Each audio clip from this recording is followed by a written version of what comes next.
following is a presentation of the Treasure Island Baseball Network. Plans and preparations for the 2023 season are underway for your Minnesota Twins. This is the show that catches up with players, staff, and the entire organization. It's Inside Twins. Inside Twins is sponsored by Killebrew Root Beer, locally owned and operated. It's how memories are created and legends are made. Well, good afternoon. Welcome once again to Inside Twins. Chris Atterbury with you from our network headquarters. Live here at Target Field, we're brought to you as always by Killebrew Root Beer, locally owned and operated. How memories are created, legends are made. For all of you joining us all across all the Twins' various social media platforms, whether it's Facebook, whether it's YouTube, whether it's Twitter, we welcome you into our live show. For those of you joining us all across our fine Treasure Island Baseball Network with our radio affiliates, we welcome you in as well.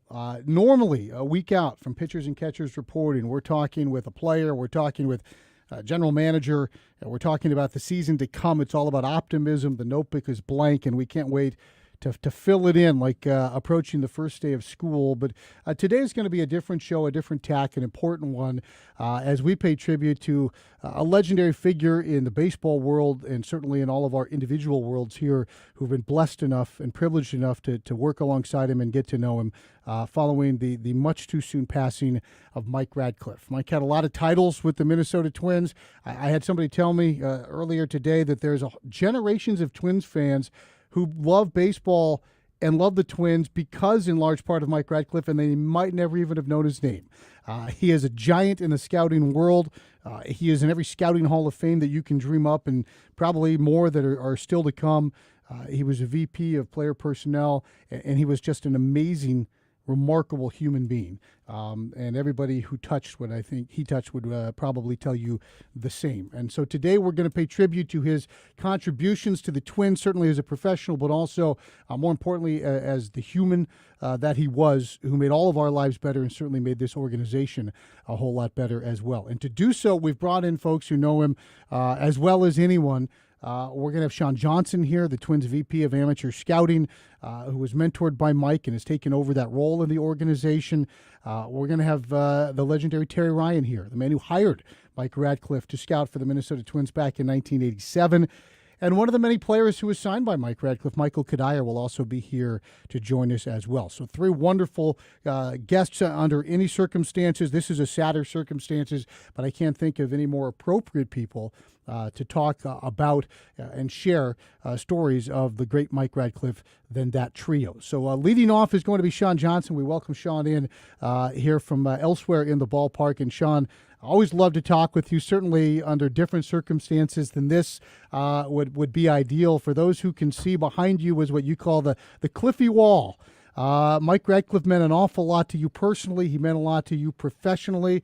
Walk us back to when you first came into the orbit of Mike Radcliffe. Yeah, so going back to 2002, when I was hired by the Twins, and I can still remember the first time I talked to Mike on the phone and an interview process, and then I quickly moved from the Midwest out to Phoenix and worked out there for 15 years, my first 15 with the club, and so I've told the story. I've told lots of stories the last few days about Mike, but one of them was I was at a game my first week, and I introduced myself to a scout from another team, and he said, "You need to understand something. You're working for the best scouting director in the game, and one of the best people in the game." And I'll never forget that moment. And that scout was right. Nothing but amazing memories of the car rides and the plane rides and the draft rooms, and we've had a lot of experiences together, and I'm certainly lucky for that. But you could make a long line of people that Mike's helped and mentored, and Darren Johnson, who had the tough job of following Mike, and now myself, and so but he was a mentor to a lot of people. He was a friend to everybody. Yeah, and I'm just lucky to have known him. I think it's so remarkable in the scouting world. It's so competitive and it's such a unique world. So scouts have a bond with one another, but also there's this, there's a competitive element to it as well. And yet somehow Mike Radcliffe straddled that line so beautifully where he might have been a competitor, but he was both respected and liked, which is a pretty rare combination in any field, much less this one, Sean. Yeah. He just had this subtle way about him. You could never beat him to the ballpark.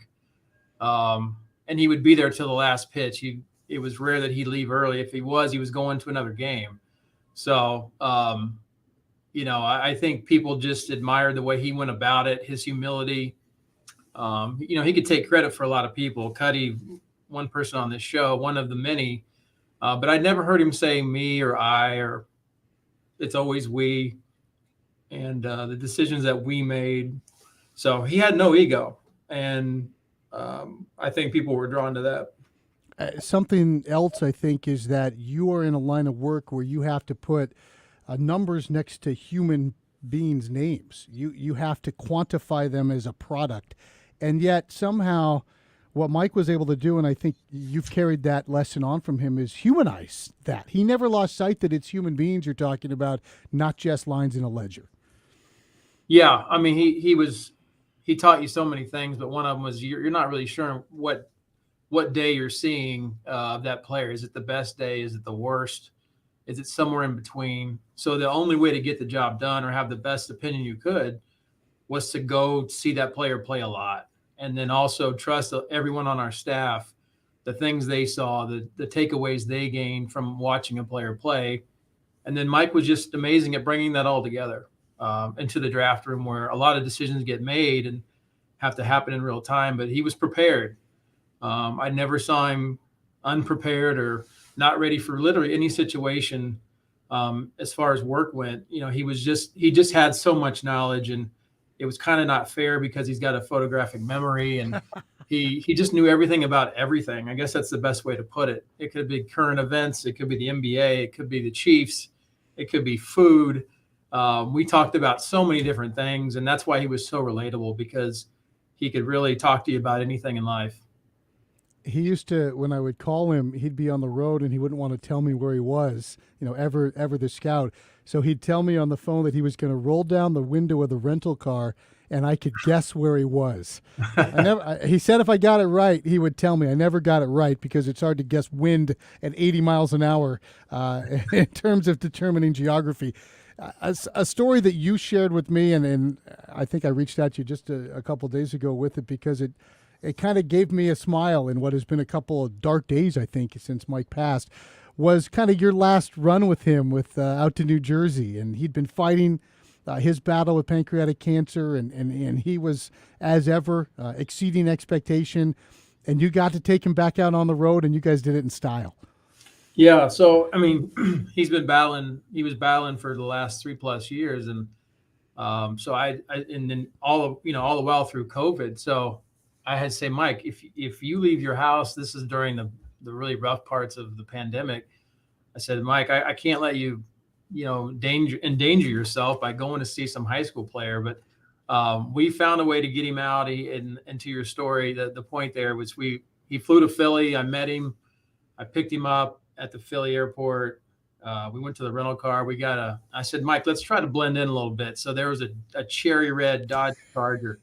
We hop in it and we ride to the Jersey Shore together, and we see Chase Petty that day. Had a wonderful day, as most every day was with him. So he battled. He would make ridiculous. He'd do chemo on a Monday, and then by Wednesday he'd be commuting Stillwater, Oklahoma, just to go see a couple guys that we may take in the top 5 rounds, and then drive back home. And I'm like, Mike, come on, man, what are you doing? And he just loved it so much. He loved going to the park and being there and being out with our crew. And it's just what he was all about. And he was relentless. He would do anything and go anywhere. And that's what he loved to do. Tell me there's pictures of you guys with that car. Tell me that's like a Springsteen album cover. Yeah, it would have been a great album cover, no doubt. I don't think I have a picture from that day. I'll look, but I've got a lot of other ones. Most of them are at at some restaurant we would go to after a long day at the park. And that's where that was my scout school. It was being at the restaurant with him for, a couple hours and just talking about life and talking about baseball and scouting and whatever else. But those are the things I'll cherish. That's a PhD in scouting right there and a life experience that not many people get to have. Sean, part of what we're going to do on this show is due to you and your efforts, and I know it was a project that meant an awful lot to you. Explain, if you could, what you set out to do in terms of getting some of the folks in Mike's orbit to kind of give him a shout out. And sadly, it's a video he never got the chance to see, but explain a little bit of what the project was about, and then we're going to share some of those tidbits. Yeah, so as Mike let a few of us know that he was going to retire in December, just because he felt like it was the right thing to do because of his health. I thought about, okay, how do we pay respect to this guy? And it's really no way to do it justice. But we had scouting meetings the first week of January, and he was going to come out there. He wanted to say a few words to people, and we were going to celebrate him there. And then he ended up not being able to make that trip. So then I switched gears to try to make a video tribute for him and have, as a guy who would never want anyone to say anything about him or anything glowing or anything he just thought he was doing his job, So I had Julie Vavruska in our office send out a big email to the alums, and we had our scouting groups and scouting directors, pretty much his colleagues, and that were his contemporaries when he was the scouting director, people that I knew really respected him. So I probably ended up with over 80 people with a lot of nice words to say to him. And as we did it, I knew this was, Mike would probably scoff at it and be frustrated that we even did this for him. So this is really for his wife and his kids and his grandkids and the people that knew him, and just so people knew what he was all about and what he meant to a lot of people.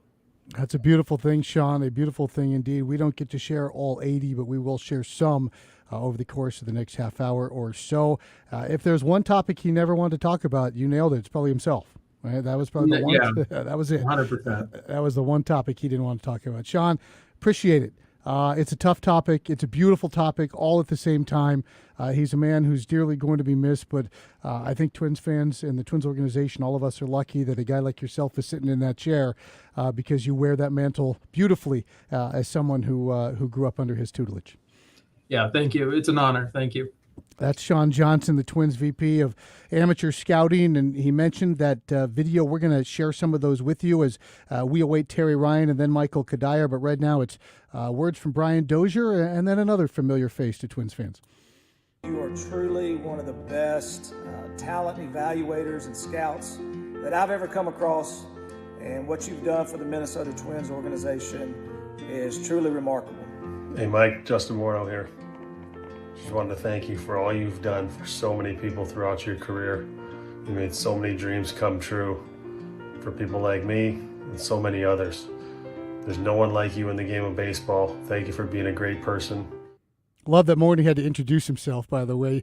Mike Radcliffe, one of his great stories, and he had so many, it was the first time he saw Justin Morneau swing a bat. He was a teenager traveling with the Canadian team there in Florida, and as soon as he took one swing, didn't even make contact, Mike immediately looked around to make sure no other scouts were there to see it. And, of course, that one worked out well in favor of Justin, in favor of Mike, and all of us in Twins territory. We'll take a break. We'll be back with the great Terry Ryan. More as we pay tribute to the legendary Mike Radcliffe right here on your home for Twins baseball.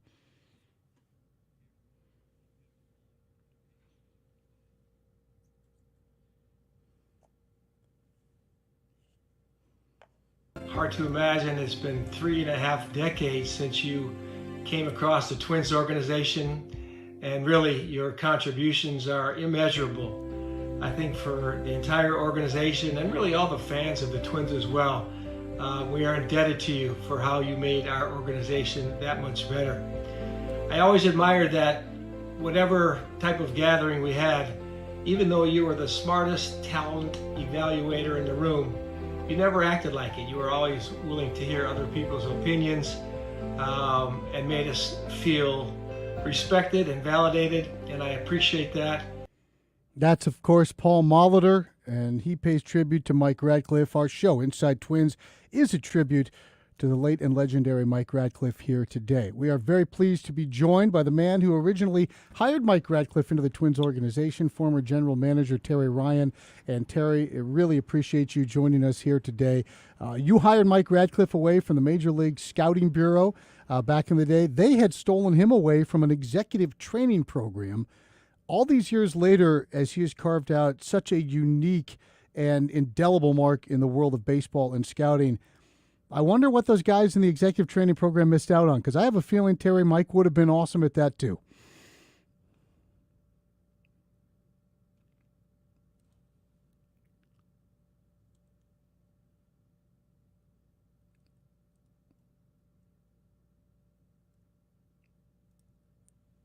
I think we got maybe a mute button on there, Terry. See if you can't. We can see you. Let's give that a shot again. There's the mute on and not hearing.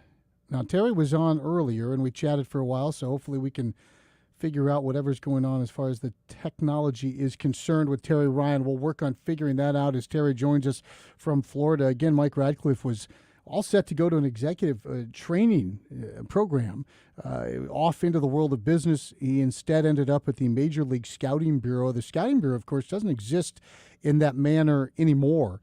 But back in the day, it was an area where you'd have scouts and they would file reports on behalf of the whole league. So if you didn't employ your own scouts, you could then subscribe to that bureau and you could go ahead and get their reports. And Terry Ryan was looking for a scout in the Midwest. And he found Mike Radcliffe after he had been there for a few years. And now, Terry, let's check back in and see if we got the audio going. I don't know if you can hear me yet. We got you now. Okay. Go for it. Yeah.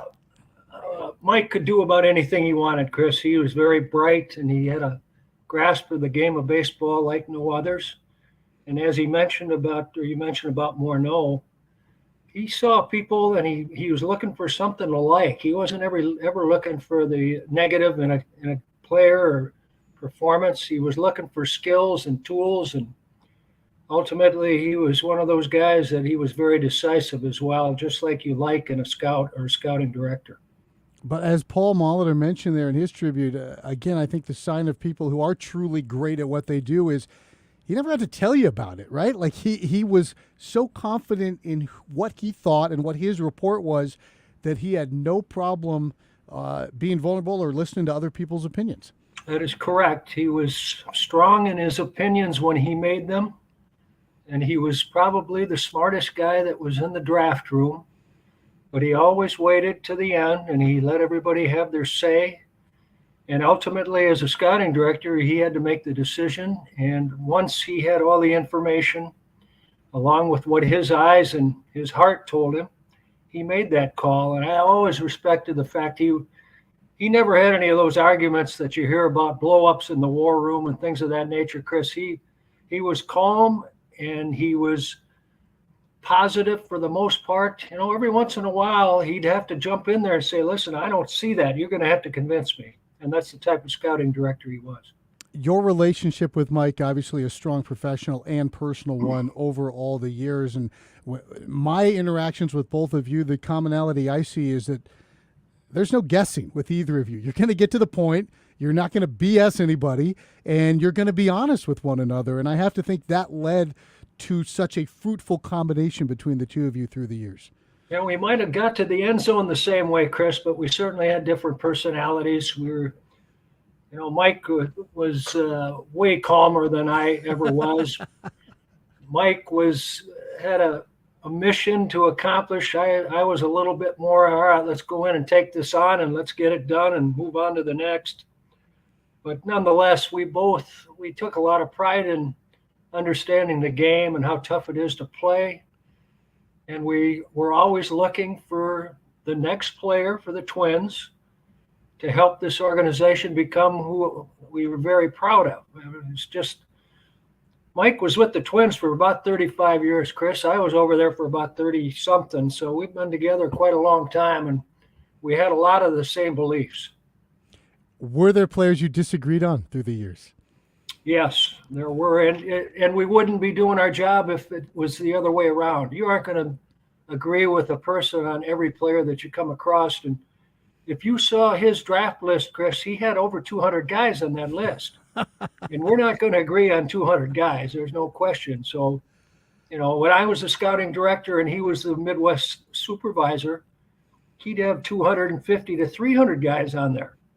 And as a scouting director, I probably had 100 and some. So we disagreed on many players, but ultimately you'd get the rest of the room's opinions and you'd come to some kind of conclusion. We've all had the privilege of knowing him for so long now, where it's easy to say, oh, look at the humility and look at the competence and look at the humanity, all of these characteristics that have earned him the status that Mike enjoys in the game of baseball, and all of the characteristics that have made the game so much better for his time in it. What did you see in him, though, after his time at the Bureau that made you think, yeah, that's my guy? Well, as Sean mentioned, he was the first one to the ballpark, and I really appreciated that because I believed in that trait. Get in there and get organized. And Nope, we lost your sound again there. It was get in, get organized, and lose the volume there from Terry Ryan. All right, so we lost TR again, I think. And we're going to try to figure out how to get that audio back up. We do have Michael Kadire standing by as well. He's going to join us here on Inside Twins. Before that, though, let's go ahead and check in with a couple more of those shout-outs from Sean Johnson, from LaTroy Hawkins, and also Doug Mankiewicz. Well, I can tell you one thing. The game is definitely going to miss you. There's not one other person I know had the passion and the love for the game like you have. We're going to miss you. And thank you again for coming to Gary, Indiana, and seeing a kid that you deemed had a magical arm. We love you. We're going to miss you. Mike, Doug Mankiewicz here. Just wanted to say a huge thank you to you. I was fortunate enough to meet you as a player, as a young man, worked with you as a coach through the years. I learned so much from you as a player. I guess thankfully you were one of the very few that saw what you saw in me, and it gave me confidence to be the player that I became. That's Doug Mankiewicz, along with LaTroy Hawkins, and again, Mike, one of the guys instrumental in bringing Doug and LaTroy into the Twins organization. We'll take a quick break. Glad to have all of you joining us live across our various Twins social media streams, also across our fine radio network of affiliates. Michael Kadire will join us next on your home for Twins baseball.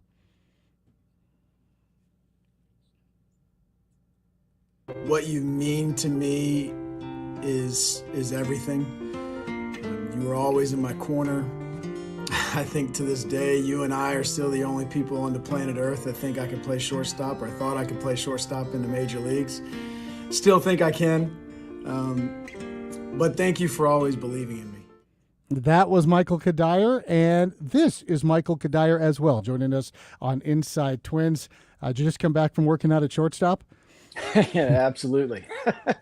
Mike Radcliff was the man who was quoted in the press release announcing that the Twins drafted you in the first round as a high school kid. And he said things like, I believe his talent and his character and who he is as a person are going to make the Twins a better organization. We're going to scroll that press release. In fact, here we go. All of your accolades there about the National Honor Society and whatnot. Tremendous talent, but again, tremendous character. What do you recall about those days and your first interactions with Mike Radcliff? Well, it was a long summer. And I think that's, you hear Sean and you hear Mr. Ryan talk about how diligent he was as a scout. You know, I was drafted obviously in June when the draft was. I didn't sign until the end of August. I played with Team USA, traveled from the middle of Canada to the east coast of Canada. And he and Mike Ruth were right there every step of the way. I actually was just talking to Paul Seiler a couple of days ago, who's the CEO of USA Baseball, and he remembers being in the stands in between Cliffy and Jamie Shoup, who was the coach at Florida State, which is where I was going to school, and they literally sat next to each other, kind of not necessarily fighting over me, but trying to figure out which direction I was going to go in. And I think that's the thing with Cliffy, is just he was so diligent and understood the human element from a player's side, and he never pressured me. Terry never pressured me. John Wilson never pressured me. But they definitely showed the belief in me, and that always stuck with me. And like you mentioned, not just belief in me as a player, but as a person, as a human being, my character. And I think, you look at the guys that he was responsible of in drafting, especially the high school players. I mean, we all had 10, 15, 16-year careers. That's not by a mistake. You have to be a good quality people as well as talented players in order to stay in the major leagues that long. And he had a knack for identifying that and sticking up for that type of player. When you were in high school, you're being recruited by colleges, you're being scouted by professional organizations, and those guys would tell you stuff. And often they would tell you what you wanted to hear. Do you remember kind of differentiating between the different people that would talk to you and trying to figure out, like, okay, where's the BS meter on this guy or on that guy? And how do you then, you don't get to pick who's going to draft you, but then how do you delineate who you're going to believe in that situation? Well, I tell you, it's to Mike's credit. Right before the draft, I remember my mom was talking to him and John Wilson and said to them not to draft me. The Cubs were going to draft me at 10. The Twins had the 9th pick. They said, she told him flat out, we didn't know much about the Minnesota Twins at the time, and she flat out said, he's going to go to college if the Twins drafted me. But he was diligent. He stuck by it. He believed in me. He believed the deal was going to get done. It ultimately did, and it was by far the best thing that ever happened in my entire life. Because of the quality of people that were in the Twins organizations, the Mike Radcliffe, Terry Ryan, the quality of players that they brought in that was able to teach me what it was like to be a professional at that time in my life. So things work out the way they're supposed to work out, and it could not have worked out better for me. Often a scouting director will say, here's the guy I want, turn it over to the development side, move on to the next batch. But Mike Radcliffe stayed in your life. I mean, he was still out there finding and signing new guys, but throughout your time as a player with the Twins, even with other clubs, back as a special assistant, working in the organization and offering your insights, that relationship never went away. And that, to me, seems unique. Absolutely. It never went away. And, obviously I wasn't privy to the conversations that were behind closed doors, but from what I understand, he had an instrumental role in me changing positions. And ultimately that's how I found my niche in the major leagues, was playing different positions. He believed that I could play second base in the big leagues. And lo and behold, the 20th game I ever played in the major leagues was in the 2004 divisional series, game 1 at Yankee Stadium. So having somebody in your corner that believed in you and believed in your abilities, and not just your abilities, but your makeup to be able to handle those situations and be able to handle being able and moving in the big leagues and learning on the fly in the big leagues certain things, and having somebody like Mike that believed that I could handle those situations went a long way. And I don't remember what year it was. Toward my latter time with the Twins, he just told me he was proud of me. And that went a long way as well. Anytime you hear somebody that you look up to that, was so influential at 18 years old when he drafted me, to at the end of the day, 12, 15 years later, say they're proud of you just for the way that you went about your business, that meant a lot. Some people and you don't get to meet many of them, but they have an ability to make you feel like you can do anything, even when you're not directly, in their sphere. Mike Radcliffe was not worried about what the pregame show sounded like, yet somehow every time he was in the building, he would duck into the studio, or I'd call him when he was on the road, and he made me feel like I was doing the greatest, most important show in the history of baseball when I wasn't. And it's people like that, I think, that are so rare, and I think that's probably part of the reason why all of us are so eager to talk about him all the time. Oh, no doubt. And, he was a scout, and to the core, he was a scout. And the scouting industry as a whole is severely underappreciated in baseball throughout the mainstream of baseball. I think it is appreciated within the sport, but it's severely underappreciated under just understanding what these people do when they go out, and the time and effort that they spend to never really get the recognition that they deserve for discovering the players that they discover. So I think he understood that and understood everybody's role within an organization and everybody's role within baseball. And that's unique because there's not very many people within the industry that is able to look beyond themselves and look and see how things run.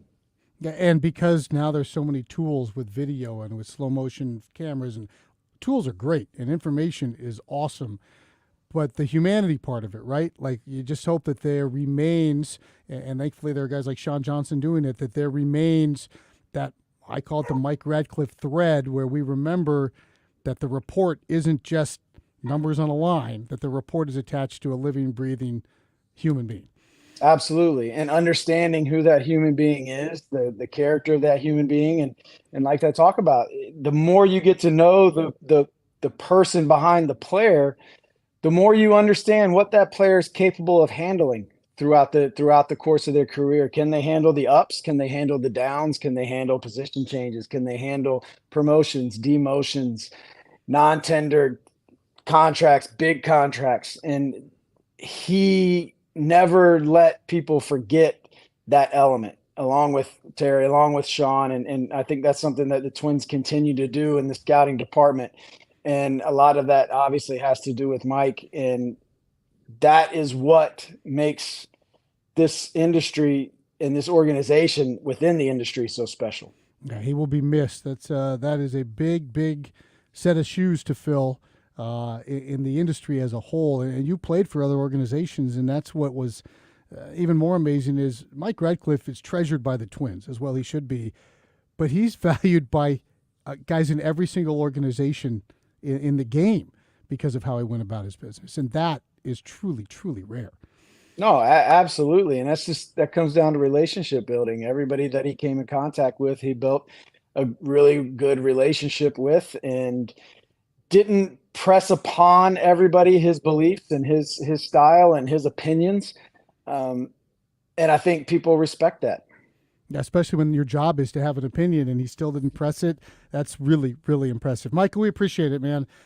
You being able to help us celebrate a great man at a sad time for a lot of us, and a guy who meant so much to you, and you can see why he'd be proud of you. So we appreciate it. Thank you so much, and we'll see you down the road, okay?